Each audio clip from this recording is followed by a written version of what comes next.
Objet numéro SCP-31/10-2. Classe Keter. Niveau de menace rouge.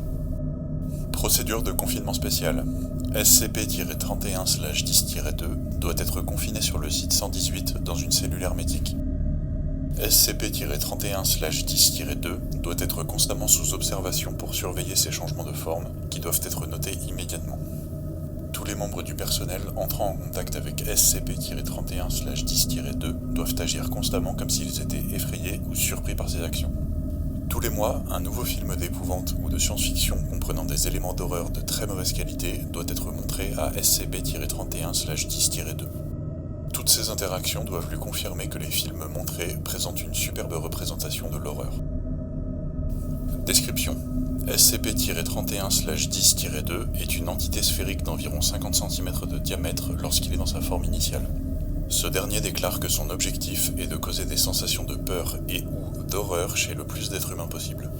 Pour réaliser cela, SCP-31/10-2 possède la capacité de changer sa forme, masse, volume, densité, structure chimique et voix en ce qu'il désire. Actuellement, il n'y a aucun moyen connu d'endommager SCP-31/10-2. La limite de ses capacités de changement de forme est inconnue et est actuellement considérée comme illimitée.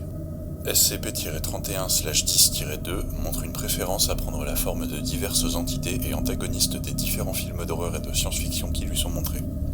La forme la plus utilisée par SCP-31/10-2 est celle de Roman du film 1953 Robot Monster. SCP-31/10-2 est capable de parler même lorsqu'il prend la forme d'une entité qui en est normalement incapable. Ce dernier tentera généralement de surprendre et ou d'effrayer tout individu avec qui il entre en contact, mais après cela deviendra calme et amical. La raison derrière ce comportement est actuellement inconnue. Bien que SCP-31/10-2 déclare régulièrement que son but est de causer le plus de peur possible, l'objet éprouve des difficultés pour comprendre ce qui provoque la peur chez les êtres humains et cherche régulièrement de nouvelles façons d'atteindre son but. Ces difficultés vont jusqu'à la reconnaissance des émotions humaines. Ainsi, SCP-31/10-2 est incapable de distinguer des différences subtiles dans les émotions qui seraient évidentes pour un être humain. Interview de SCP-31/10-2. Crains-moi, mortel. Je suis le puissant Roman. Incline-toi devant le pouvoir. Pitié, puissant Roman, ne me faites pas de mal. C'était quoi, Doc? Je vous ai bien eu, non? SCP-31/10-2 Oh Seigneur, vous m'avez réellement terrorisé cette fois. J'ai failli avoir une attaque cardiaque. C'est ce que je fais, Doc.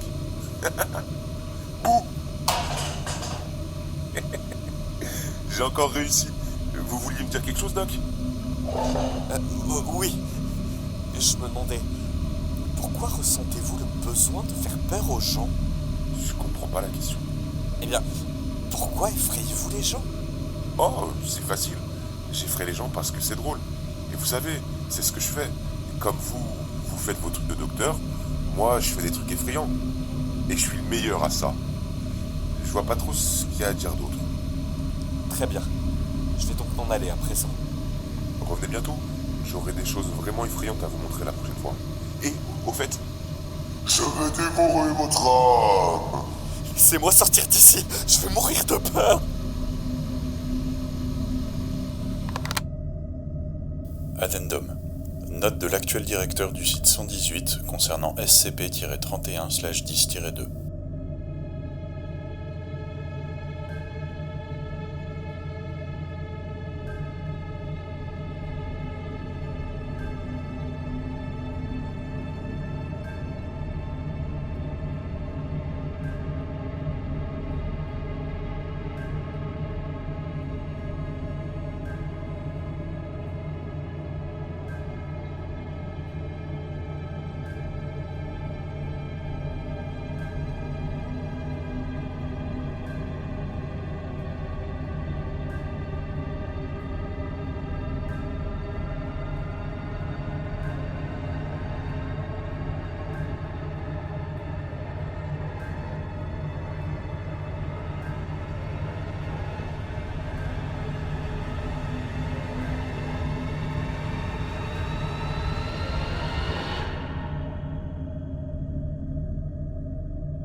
Veuillez sélectionner le dossier SCP que vous souhaitez consulter.